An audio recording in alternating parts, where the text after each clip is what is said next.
it's actually afternoon, but it feels like morning. I arrived 4:30, went to sleep, just woke up. Time is very different here now.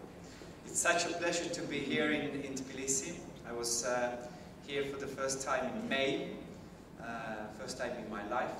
I love this country. I went to see beautiful places like David Kareya and Singari. I was destined to come back, and then I got an invitation to be here today with you. It's such an honor to be in the same panel with all these people, even though introducing them and all of us feels more like a difficult test of pronouncing the names. One name is more difficult than another, so probably I will be remembered as the one with the easiest name, the shortest and easiest name, Siil. Siil actually means hedgehog, Yosh. So just for the reference. I have two hats here today in front of you. One is my national hat. I'm coming from Estonia.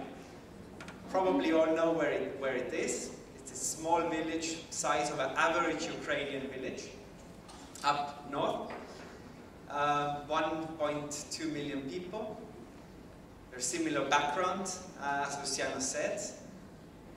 We have had approximately the same time to build up our democracy, our economy. But I do have another hat as well. And this is my hat as a president of the European Union Working Group on the Culture and Creative Industries. That means that I have a pleasure to work with 27 experts from 27 member states with the issues of how culture has becoming more and more than just culture that we thought it was maybe 5, 10, 15 years ago. Culture has been becoming less and less of a culture policy issue and more mainstreaming it into many other policy areas. And actually that also means that the role of Minister of Culture has become less and less important. And the other players have becoming more and more important. I must say that I am a pragmatic. I have no background in academics, so do not expect academic speech from this. I also am not from the culture sector, so I'm not going to go into detail about the intrinsic value of culture, why culture is important just for the sake of culture. I think, as it was said before, everybody in this room, you're believers. I don't have to convince you that culture is important. So let's have another aim. Let's try to discuss the next 20-25 minutes together. What are the arguments we can use outside of this room?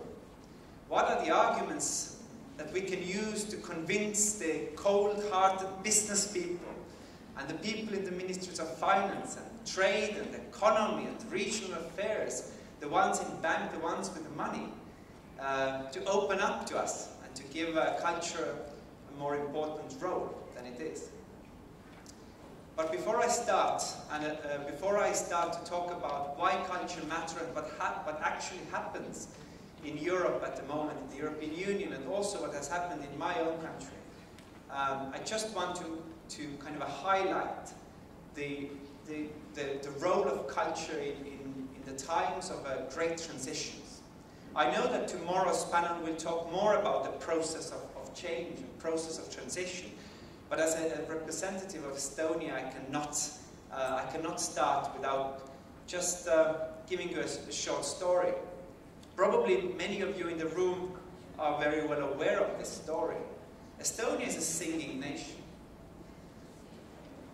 Many countries have different names for their revolutions, whether it's a tulip revolution or orange revolution or whatever revolution. Estonian revolution is known as a singing revolution. It's the tradition of singing together in choirs in Estonia started 150 years ago, well, almost 150 years ago, in 1869. From 1869, people have, in regular intervals, come together in a stadium like this. Well, this is our last song festival. The biggest one was in 1969, 100 years from the first singing festival, where we had more than 50,000 people singing together. And more than 150,000 people watching and singing actually together with the choirs. And this is something that is defining Estonia as a nation. Now, am I talking about the cultural phenomenon or something else? Well, probably you understand that it's much more than a cultural phenomenon. It is very deeply a political phenomenon, a social phenomenon. It's 1869, that means that Estonia as a country has just been in the wake of, in the beginning of awakening, a national awakening. We sang ourselves free from the Tsarist Russia. We built our own identity in the 20s and 30s. This continued throughout the Soviet times. Even though that the Soviet regime thought that now when people are there like this, 30, 40,000 people singing about Lenin and Stalin, that now they are somehow transformed. And now suddenly this is an instrument for the communist regime, and it was never that. Even though we had to sing these songs about the big Soviet Union and Stalin and Lenin, Estonians never went to song festivals for that. There were one or two songs they went there for. Everybody knew these songs. They were the songs that meant something very, very deep for Estonians. They were the songs that, for 15 minutes, every 5 years, Estonians were allowed to feel Estonians throughout the 50 years of occupation. Once the Soviet regime understood that something fishy about this. They understood that this one song, this most important song, it's Finlandia of Estonia. This song meant something else. So once they took it out of the program, it was in the 70s. So you have 30, 40,000 people standing there, and now it's time for the song, but the song is not allowed to come. The problem with 40,000 people standing together in a choir is that if you tell them, now the program is over, come off the stage, it's not so easy to do. Okay? So the Communist Party official tried to say, get off now, the program is over, the people didn't go. And the other problem with songs like the one that I'm talking about, that means something, is that you don't need a conductor. You don't need words, because everybody knows. Everybody knows how to sing this. So even though the people were asked to come off the stage, those 40,000 people started to sing. Without any guidance, without any acceptance, they just started to sing. Well, at that time, the officials understood that the worst thing they can do is to continue prohibiting. And they actually let the conductor to come after the song was sung to the stage and do it properly once more. So Estonian people won. In the end of 1980s, Estonians started to gather together in these song festivals very often. Every month there was a meeting where you had 100,000, 200,000, and in the most spectacular case, at least this is what every Estonian child knows, whether it's true or not, 300,000 people came together in 1988 to sing for the freedom.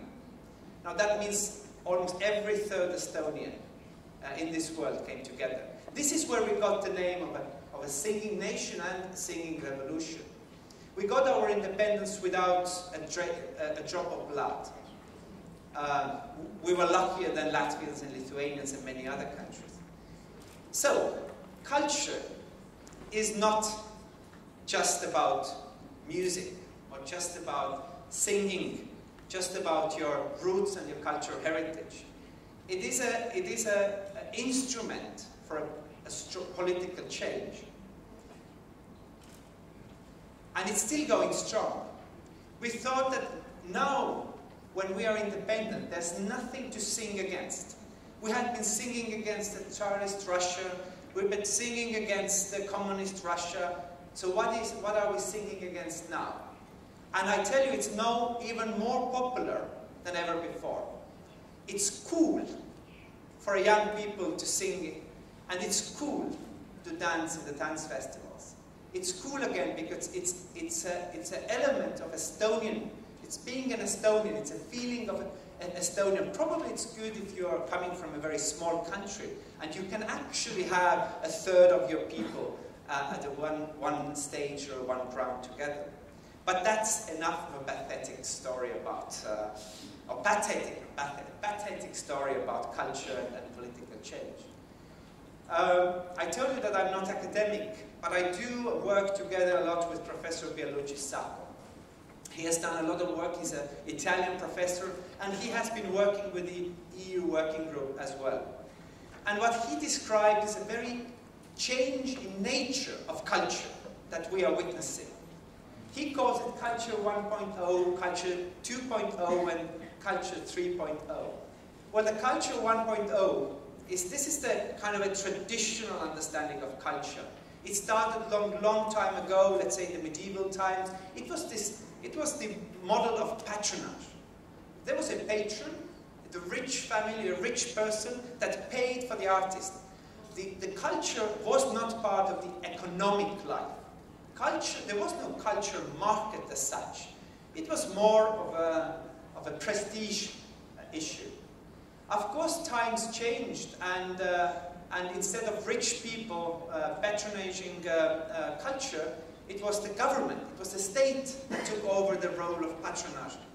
So it's basically, if I'm simplifying quite an elaborate theory, I could tell you that it's basically about culture policy. It's about the only mechanism being subsidizing culture. It's about this elitist understanding of culture. It's about giving money to museums and opera and ballet for basically those areas of culture that we deem to be very important, but the market would never sustain them. They would never, opera or ballet would never live off just from the money from the audience pocket. Now, with the development of the technological revolution that we saw in the beginning of last century and the end of the previous one, we saw the rise of a culture and mass production. Suddenly, there was an expansion of demand possibilities. Suddenly, the music is not only something that at one specific moment, a specific group would perform. Suddenly, everybody could get access to music. The film industry flourished, the music industry flourished, the print industry flourished. Now, this revolutionized the way we understand culture. This is where we actually start to talk about cultural industries as such. Now, the problem was, or is, that still, even though you have massive opportunities to consume, and you have the channels to get the culture out, there are still very high entrance barriers. If you are a musician and you wanted to be a star in the world, how do you do that? It's very difficult. It was still the labels, the major labels, the music labels that decided who can be the superstar. The superstars were produced. It's the radio stations that decide who gets on the air and who do not. It's the publishers that decide who will be who will become next bestseller and who will not. This stage is not really over, but we are now quickly rushing into the third age of culture, the culture 3.0. And even though everything from the 2.0 is still there, we see another massive revolution happening, and that's through the technological innovation. We do not only see the expansion of the demand possibilities, but now we see the expansion of the production possibilities. Suddenly, everybody is at the same time a user and provider. Everybody suddenly can be the producer of a content. Everybody's, blogging, and Facebook is one big, content provider. If you want to be a pop star in music, it's never been so easy for a person from Armenia to be an international pop star, because it doesn't really need an agreement from a multinational label company. Basically, he needs to be very talented, he needs to have a computer, and need to have internet access. And basically it is possible. I'm not saying it's always easy, but I'm saying basically it's possible. Suddenly you can buy very cheaply programs, internet programs, or the computer programs that allow you to do high-level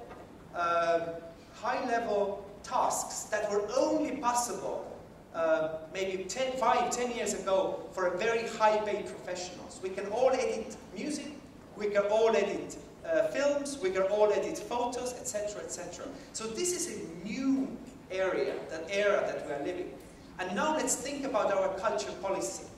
Let's think about the institutions that we have. Let's talk about the role of the Ministry of Culture. And my rhetorical question here would be, do you think that the institutional framework and the policy framework is actually ready for this change? Another good contribution from Pierluigi Sacco that I want to bring here is that he has listed 8 strategic areas that active culture participation contributes to. So now I'm not talking about culture as such. As I told you, culture is important. I don't need to waste your time to convince you that. But I do think that I need to take some time and explain how culture contributes to so many other policy areas. Well, innovation, absolutely. I'm going to talk about innovation in next slides. But innovation and new ideas, well, basically, the time of being a cheap subcontracting country, doing cheap subcontract work for something that the others will add value and take the most of the money is over. At least every country should say that it's over. That means the more and more important comes for the creative solutions. The role of design, for example, in climbing up the value chain ladder.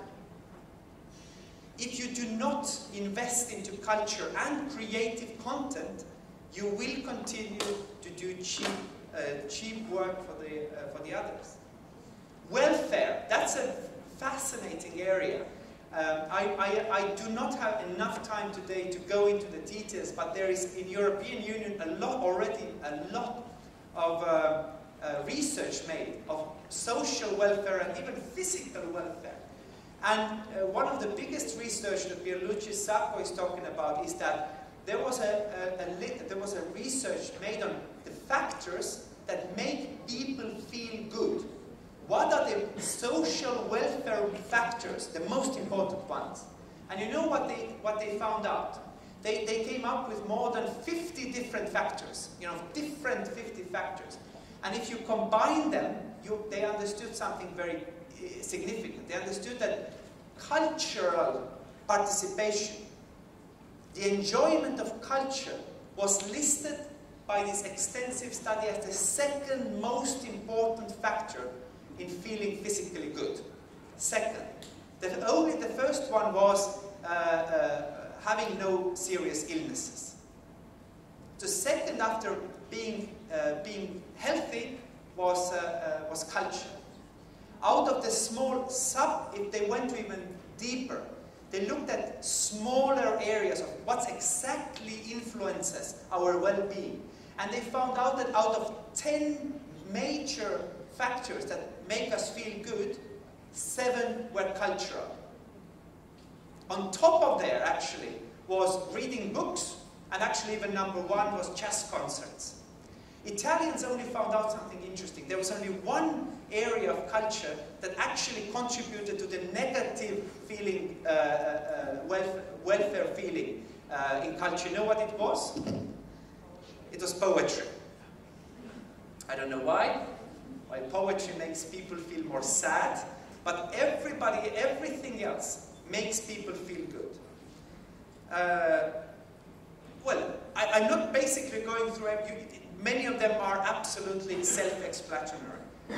When I would talk about soft power, for example, the fantastic role of culture diplomacy. When we talk about soft power, we also talk about the role of culture in conflict resolution. When I look at the 15 projects, I know very well the tensions between some of the countries in the Eastern Partnership. And yet, if the governments are not talking, the culture operators are working together. That's the power of culture. We in Estonia, we know this very well, very practically. For many, many years, when it was absolutely impossible to think a high-level meeting of Estonian and Russian politicians, it was cultural cooperation between two countries that kept on going very strong. It was the only ministers that actually met and had very good relations were the ministers of culture of Estonia and Russia. So the power of culture of overcoming the conflicts is very, very important. I would also say entrepreneurship, the business, but this is very close to my heart and I want to actually explain this slightly more. This is about innovation. When there is no real evidence or there's no facts yet providing a direct link between culture, participation and innovation services. But there is this. Bialucci Sapa put together two completely different reports. I tell you, these two reports have nothing in common.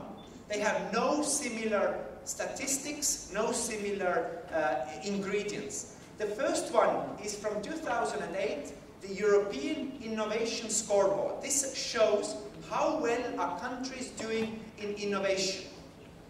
And next to it, this is a Eurobarometer. This is 2007, the culture participation rate. So how many people are taking actively part in participating in culture activities? Now, if you look at these two, you might start getting the feeling that something very strange is happening.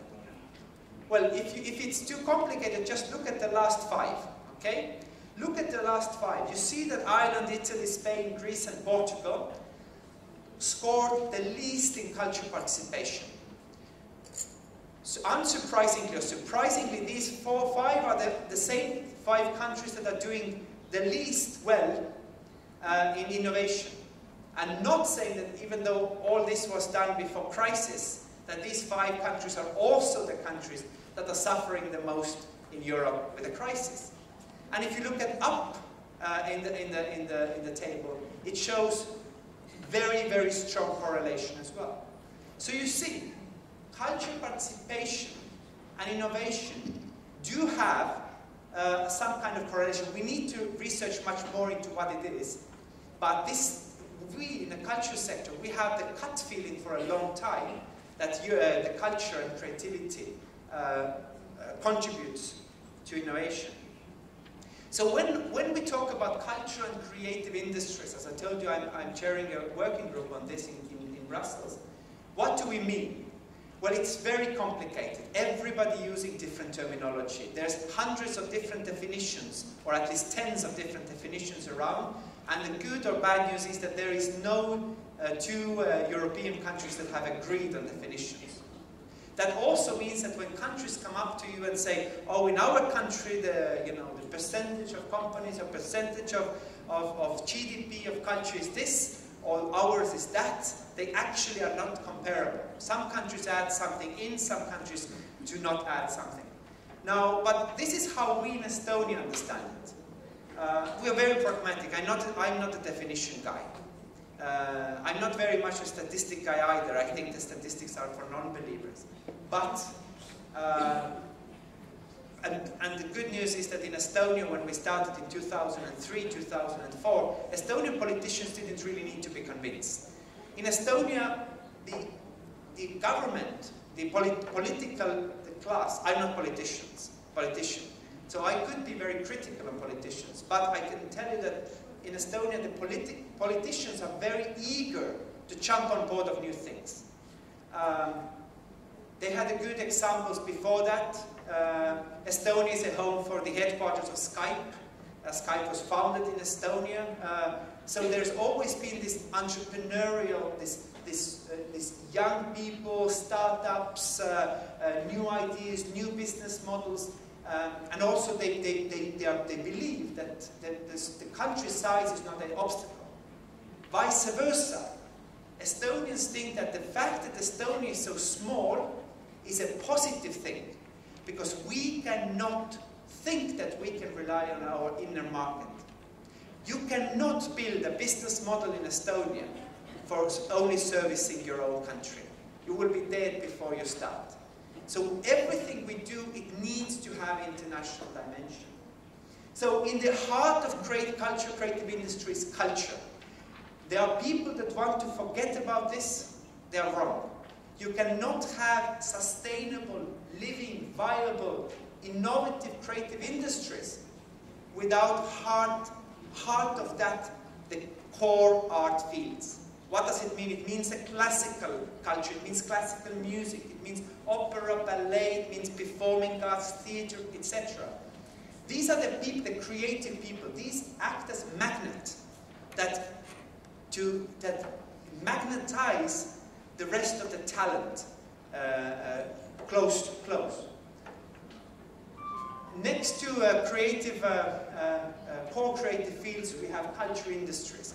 Very easy definition would be those are the industries that you put in culture creative content and you get out the culture product. So, like publishing. Books are part of culture, music, games, films, etc. And around that, it's a creative industry. And this is usually explained as you put culture in, but what you get out is not culture. It's usually, so like for example, advertising. Everything you put in advertisement is culture. You need musicians, you need graphical designers, artists, copywriters. They're extremely high-end, talented jobs. You need creative education, cultural education to service advertisement. But we wouldn't in this room call adverts or advertisements so much of a culture. Yeah? So this is a living, viable area, but not maybe a part of the culture policy yet. And around all of this, we have creative economy. This is all the other industries that live off from creativity.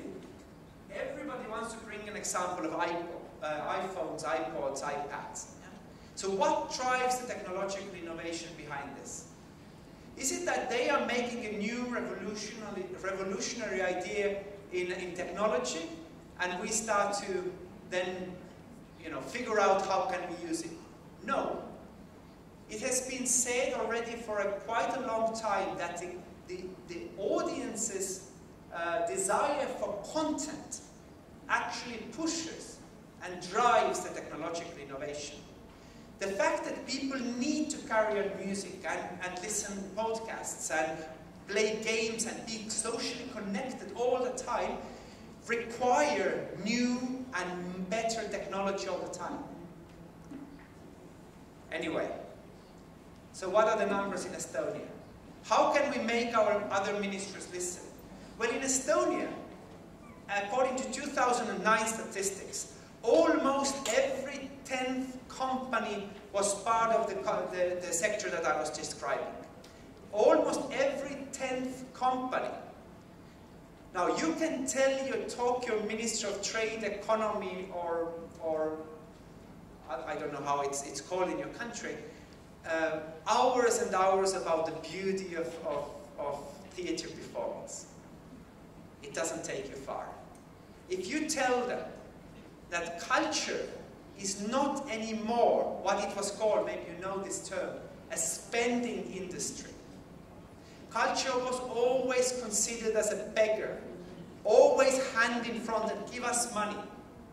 Culture, for that very same reason, everywhere, in your countries, in my country, in the European countries, was always the first one to being cut when there's difficult times, and the last one that anybody gives money back. Why? Because that was never considered as a basic need. First it was food and medical services and all the others, education. So suddenly we bring a new element, new dimension to it. 10% of the companies and almost 5% of all the people employed in Estonia are in that sector. That's a very big number for a very small country. In Europe, the numbers are pretty much the same. They are not, as I told you, it's not really comparable, but they are pretty much the same. 3% of the GDP goes through this sector. That's more in Europe. That's more than automotive industry. Suddenly, automotive industry, if you listen to the European debate, it seems that they have friends in every high power, you know. It seems that automotive industry, the car makers, can basically write the policies for themselves. And suddenly, there's a sector that is twice as big, and it's a spending industry. It comes after everything else. So what's the problem? Now, there wouldn't be any problem if the creative entrepreneurs, if the people, and probably many of you know this very well, would not be treated like you would not belong anywhere. The regular situation for many, many years has been as follows. If you are a creative entrepreneur, if you're a music producer, or if you're a designer, or architect, or a game developer, or anything else, or if you wanted to export performing arts, performing arts project, what happened? You went to a business support agency. You expected to be treated equally, like any other business would. What did they tell you? They told you, well, but you're not real business. You're sort of a culture project. So you're not welcome here. Go to culture ministry. They will deal with you. Now you went to culture. What did culture tell you? Well, you're commercial. We are dealing with the culture policy. We are talking about the museums and heritage and monuments and some other things. So you basically had no place. And this is why we talk about creative industry support measurements in Europe. The problem with the sector also is that this is a tomorrow sector. This is how tomorrow's jobs will look like. The days where you went to work at 9 o'clock or 8 o'clock in the morning and you went home at 6 o'clock in the evening and you were sitting beside the table, this whether is over already or is going to be over very soon. Okay? It's not an industry where you make your contract and you are there 10 years, 20, 30, 40 years later. You do not go to pension from that. This is a very dynamic sector. And you as a culture, if there's any culture managers or culture practitioners, you know this very well. This is a very seasonal jobs. This is a project-based jobs. I want to do a project with this gentleman here today, with this project, and I want to do with this gentleman tomorrow. We want to mix these 3 people for this project and then 5 people from their next project. Now the company goes to the business consultant and says, well, I have this project and I want funding. And the business consultant first question is, okay, very good, in 2 years, now you're 2 people. In 2 years, how many people will you employ? And the answer is, well, still 2 people. And say, are you crazy? There's something wrong. Okay, 2. What about 4 years? Are you going to be 12? No, still 2. Business doesn't work like that. Yesterday's business didn't work like that. Okay? So, what it means, it means that we need new kinds of policies and strategies and measures for a new kind of economy. This is what we came up in the European working group that I was chairing. This is not, I tell you honestly, this is not an academic outline. This is very, very pragmatic for the people like me who work as a practical policymaker. What does it mean? It's very complicated. I explain it very, very simply. And I think that most of your countries can use this very simply and very pragmatically. Now, what was the case? In most of the European Union countries, the creative industries are being developed, and the investment into culture, especially in the Central and Eastern European countries, are being funded through the European Union structural funds. Okay? And we go around and we hear many, many times that we, from the governments, we would like to invest into culture and creative industries, but we are not allowed. There are rules in Brussels and the guidelines do not allow, etc. So 27 experts came together. We collected hundreds of cases. We looked at what the countries are doing in culture and creative industries. And you know what we found out? We found out something interesting. We found out that there are countries and regions and cities and small local municipalities that have done exceptionally well. They have really, really done a lot of work with this. They have strategies in place. They have complex integrated measures. If you're a creative entrepreneur, you can be supported throughout the value chain, throughout the different phases of your development. And then we found out that there are quite many places that have done so-so. That have done a program here, a measure there. Oh, we support this festival there, and we have this program to support, translate, small bits, and this is very good. But it's not yet a policy. It's just, initiatives. And then we found out something terrible.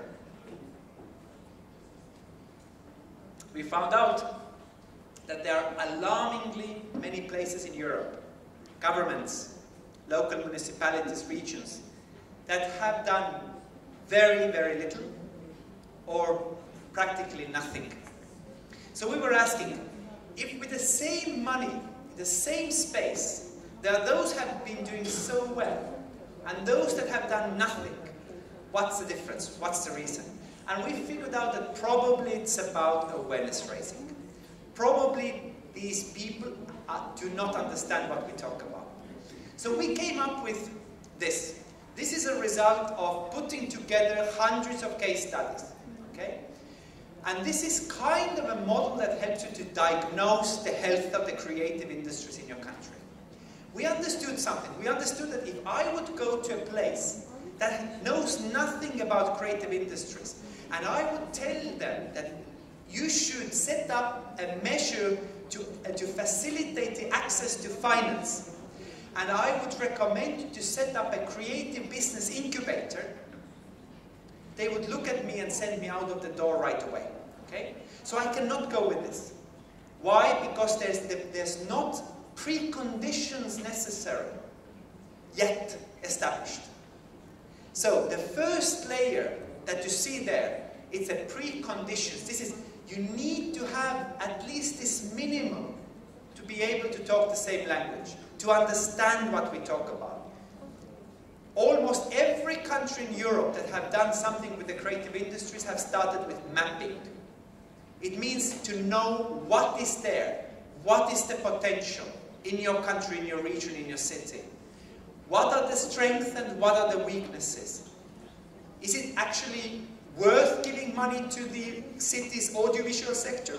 If you have another big city with much better possibilities for the development of audiovisual sector. So you need to know who are you talking to, what are you talking about. This is the mapping. Next, you need strategic alliances. This is most important. As I told you, ministries of culture are becoming less and less important. In every single country that I know that have done well, there's one common thing. It's always been the joint venture between the culture department and the economic department. Already 6 years ago, Estonian Ministry of Culture and the Estonian Ministry of Economy set up a working group that comes together regularly to talk about this issue.